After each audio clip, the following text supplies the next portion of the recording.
mal administrada. Por lo tanto, equivocado, un país que tiene su petróleo. Sentido en su continente, porque si bien es cierto, A diferencia de Nicaragua, de enfrentar los problemas de impunidad en la del fiscal general.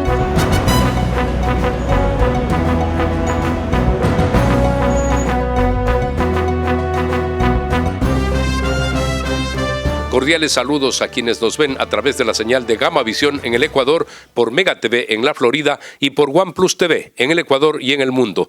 Tenemos como invitado al doctor Carlos Sánchez Berzaín. Él es el director del Instituto Interamericano por la Democracia. Vamos a pasar revista los temas de Latinoamérica y quiero empezar con las elecciones en Brasil. Doctor, ¿qué pasaría si llega nuevamente a la presidencia el señor Lula da Silva? Lo primero que hay que recordar, Fernando, muchas gracias, es que en el Brasil se está repitiendo el eje de confrontación del siglo XXI entre el socialismo del siglo XXI o castrochavismo versus la democracia.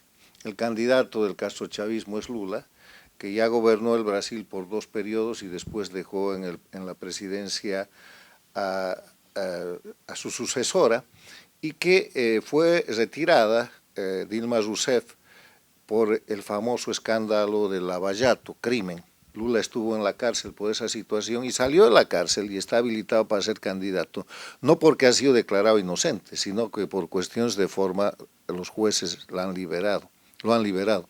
Entonces, en esa dinámica es el castrochavismo contra la democracia y si Lula da Silva gana la elección, se va a sumar al conjunto de gobiernos paradictatoriales como el de la Argentina de Fernández Kirchner y el de México de López Obrador, pero no va a destrozar la democracia brasilera porque ya en el gobierno anterior de Lula, Brasil demostró que en ese país la democracia es más fuerte que la conspiración.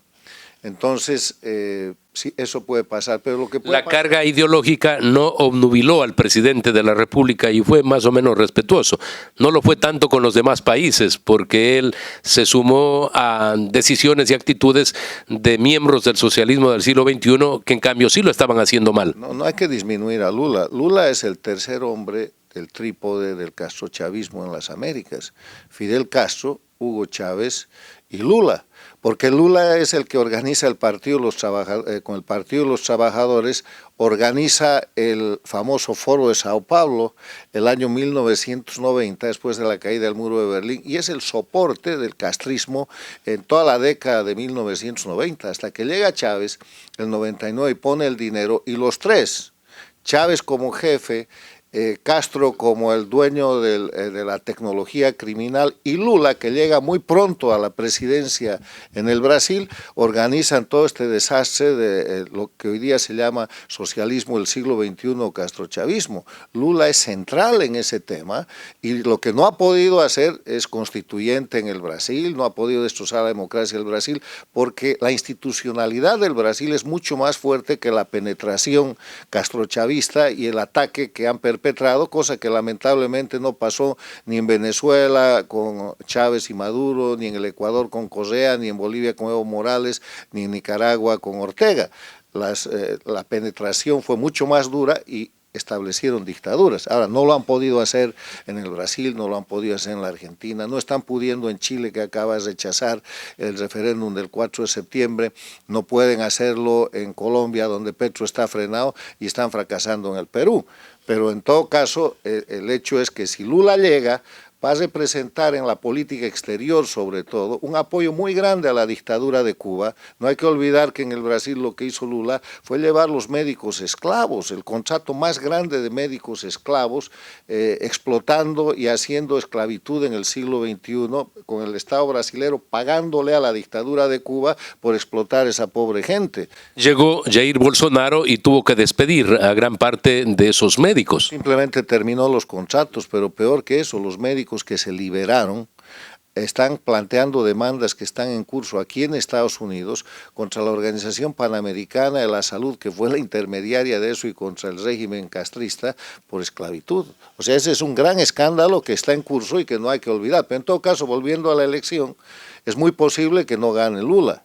Y yo personalmente creo que hay una proyección muy importante lo que es el apoyo del pueblo brasilero, que puede presentar a Bolsonaro como ganador. Pero si ganara Lula, primero tiene minoría en el Congreso, se la ha ganado Bolsonaro en la primera vuelta y los otros partidos democráticos, no tiene control de las gobernaciones, de 15 gobernaciones Bolsonaro ha ganado en la primera vuelta 9, y va a ser un gobierno mucho más débil que el anterior, y yo no creo que vaya a tener ninguna posibilidad de cambiar la democracia en el Brasil, aunque sí, desde el Brasil va a sostener por un tiempo más estas dictaduras que están agonizando en Cuba, Venezuela, Bolivia y Nicaragua. Ese es el peligro y por eso hicimos referencia, porque eso ocurrió en los 8 o 12 años, pues ya con Dilma Rousseff también. Ahora, doctor, ¿cuál es su opinión sobre lo que significó ese debate? Crudo, duro, confrontados los dos, el uno diciéndole corrupto, el otro pues ineficiente y que no hizo nada por salvar las vidas de los brasileños durante la pandemia. Bueno, yo creo que hay una técnica que es universal en materia de debate. Un candidato como Lula, que es probablemente un delincuente que ha estado en la cárcel, tiene que tratar de ensuciar con sus mismos estigmas al otro candidato, y eso es lo que ha pasado. Y los argumentos que ha usado Lula para eso, el de la pandemia y el de la Amazonía, son infundados. Yo le voy a comentar algo. En Bolivia, en la dictadura de Evo Morales, se violentó, y hasta ahora se ha violentado, un parque nacional que se llama el Tipnis. El Tipnis es parte de la Amazonía y es un área protegida porque tiene una riqueza muy grande de naturaleza ecológica. Pero Evo Morales necesitaba expandir sus cultivos de coca. Entonces, con el financiamiento de Lula del Brasil, metió un camino por medio del Tipnis. Y Lula en persona fue a Bolivia para persuadir, entre comillas, a la gente a que se permita violentar el parque del Tipnis, que está violentado, y los cultivos de coca están creciendo, gracias a la plata que Lula le ha dado a Evo Morales para romper un parque nacional en la Amazonía boliviana. O sea, lo que él está diciendo respecto al Brasil es una gran mentira, porque él ha violentado en ajeno país la misma Amazonía que dice proteger en el Brasil, y se llama Tipnis, y el dictador es Evo Morales, y la plata es la plata del camino que con recursos brasileros han hecho para romper una reserva ecológica. Importantísimo no solo revelar, sino ratificar que esto sucedió, pero el discurso es diferente. Se lo acusa precisamente a Bolsonaro de querer terminar con la Amazonía, y entonces Bolsonaro lo que ha dicho es los recursos que pueden ser utilizados para la ciudadanía, para precisamente mejorar la condición económica de los brasileños, pues lo van a explotar. Bueno, ese es un tema que tiene que definir el Brasil, pero yo le estoy mostrando lo que ha hecho Lula respecto a la Amazonía, y usted me ha preguntado qué del debate. Esa es la técnica de un debate en el cual una persona marcadamente señalada por asuntos criminales tiene que tratar de ensuciar a su opositor con las mismas características, y esa es la técnica que ha utilizado Lula, es simplemente técnica de debate. Ahora, se ha visto que a las resultas de ese debate hay un crecimiento también de Bolsonaro, pero bueno, el pueblo brasileño va a definir. Allá funciona esto de la ficha limpia para ser candidato. Por eso no pudo hace 4 años, pero ahora sí, porque definitivamente, como usted expresó al inicio, por motivos procesales lo han perdonado. Pero él sigue, digamos, siendo alguien que cometió delitos de delincuencia, ¿no? Así lo han calificado. Los delitos no se quitan. Lo han acusado, lo han metido a la cárcel y por una técnica procesal lo han excluido. Es lo mismo que Evo Morales, comete delito toda la vida, ha cometido las masacres del año 2003 para derrocar al presidente en octubre del 2003, y ha llegado su socio Mesa y le ha dado 2 amnistías, no una. Entonces el hecho de que te perdonen o el hecho de que te liberen de algunos cargos no quiere decir que el delito ha desaparecido. Vamos a hacer un corte comercial. Estamos en Fernando Aguayo, América. Estamos dialogando con el doctor Carlos Sánchez Berzaín en la ciudad de Miami.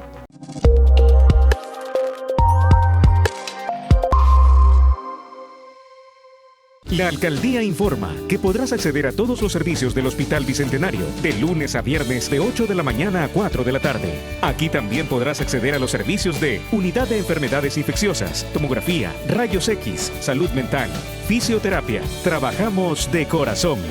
Alcaldía de Guayaquil. Autorización número 3216. CNE, Elecciones 2023. Verde Fruit, el camino para acercar los productos de América Latina a los Estados Unidos.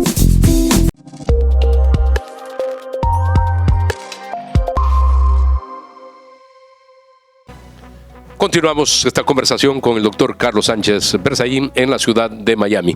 Doctor, hace pocos días hubo un foro aquí en el instituto, esto de las democracias enfrentadas pues a las dictaduras. Hemos hablado ya en el primer bloque, pero ¿qué pasa? La gente se pregunta, ¿qué sucede con Venezuela? Bueno, Cuba pues ya 63 años con esa dictadura, pero da la impresión de que ya no se debe siquiera hablar de Venezuela, indican algunos. Mire, el más reciente foro que hemos tenido se ha tratado del tema de lo que son los presos políticos, la tortura y el exilio en las Américas. Han participado ponentes de Cuba, de Venezuela, de Bolivia, de Nicaragua, expertos internacionales, y ha quedado claro que estos 4 países que son dictaduras ejercen el poder a través del terrorismo de Estado. El terrorismo de Estado se define como los crímenes que se cometen desde el gobierno, desde el poder, con el propósito de generar miedo en la población, a efecto de que esa población asuma conductas que de otra forma no serían tolerables ni admisibles. Y eso es lo que están haciendo en Cuba, Venezuela, Bolivia y Nicaragua. Para ir de lo más antiguo a lo más nuevo, en Cuba hay casi 2.000 presos políticos. Hay jóvenes que por salir a pedir luz o a pedir libertad o a pedir comida, los condenan a 10 años de cárcel. Lo mismo que se está haciendo en Nicaragua. En Venezuela han establecido el sistema castrochavista también de la puerta giratoria. Toman 20 presos, liberan 10, liberan 5 presos, toman 10 más. Le están haciendo eso incluso a los ciudadanos americanos, que los toman como rehenes y los acusan de delitos y los hacen presos políticos para después canjearlos por criminales del grupo, el cartel de los soles, venezolanos, como hemos visto pasar. El caso de los sobrinos de Maduro y de la esposa. En Bolivia hay más de 180 presos políticos bajo la misma dinámica. Y en todos estos países los pueblos están en rebeldía, están en resistencia civil. Entonces, esos pueblos que están en resistencia civil para terminar con las dictaduras y para recuperar su libertad necesitan apoyo internacional. Y una de las conclusiones del foro sobre presos, tortura y exilio político en las Américas es que los líderes democráticos de las Américas no pueden seguir coexistiendo con criminales que detentan el poder en Cuba, Venezuela, Bolivia y Nicaragua porque no son iguales. Hay una diferencia entre mandatario, que es el líder democrático que gana una elección, que tiene que respetar el Estado de Derecho, que tiene un mandato fijo y que tiene que rendir cuentas de acuerdo a ley cuando termina el mandato, y los mandamases, estos matones que toman el poder, que violan los derechos humanos, que los detentan con terrorismo de Estado, que cometen crímenes de lesa humanidad y que además administran narcoestados. Entonces, en esa diferencia es donde ha llegado la conclusión del foro tan importante y estamos instando a los líderes democráticos y a las democracias de las Américas que se respeten a sí mismas, respetando los principios y valores en los que fundan su poder y su existencia. Pero ¿cómo se aterriza? ¿Qué tienen que hacer los países? Por ejemplo, ¿tendrían que romper relaciones diplomáticas? ¿Qué es lo que tienen que hacer? Hay 4 tipos de medidas. Medidas políticas que van desde el retiro de embajadores hasta las rupturas de relaciones. Todos menos El Salvador y el Paraguay mantienen relaciones intactas, por ejemplo, con Nicaragua, tienen sus embajadores ahí. Medidas individuales, como las que ha estado poniendo Estados Unidos, la Unión Europea y Canadá respecto a los personajes, a Ortega, a Díaz-Canel, a sus jueces, a sus matones, a sus generales. Hay medidas económicas donde lamentablemente no se aplica y el mejor ejemplo para eso es las sanciones que está imponiendo el mundo democrático a Rusia por la invasión de Ucrania, que van desde el congelamiento de fondos de sus bancos centrales hasta la supresión del SWIFT para que no puedan comerciar. Usted le hace eso a Nicaragua y la dictadura cae en 2 semanas. Y finalmente, las sanciones de tipo jurídico, que son la aplicación de la Carta Democrática, del TIAR, de la Convención contra la Delincuencia Organizada Transnacional o Convención de Palermo y los crímenes de lesa humanidad y el Estatuto de Roma. ¿Qué va a pasar? Por ejemplo, si gana Lula, nuevamente vamos con el tema, él va a impulsar la CELAC, va a impulsar la UNASUR. ¿Qué puede suceder a futuro? Todos esos son procesos fracasados. Hay una gran conspiración contra la OEA, pero la 52ª Asamblea General que acaba de terminar en Lima ha demostrado que simplemente la conspiración del castrochavismo en las Américas contra las instituciones democráticas es puro ruido y pocas nueces, no avanzan. Agradecemos al doctor Carlos Sánchez Berzaín por habernos recibido aquí en la sede del Instituto Interamericano por la Democracia. Recuerden ustedes que la próxima semana tienen una cita a través de Gamavisión en el Ecuador, por Mega TV en la Florida y por OnePlus TV en el Ecuador y en el mundo. En el espacio, Fernando Aguayo, América.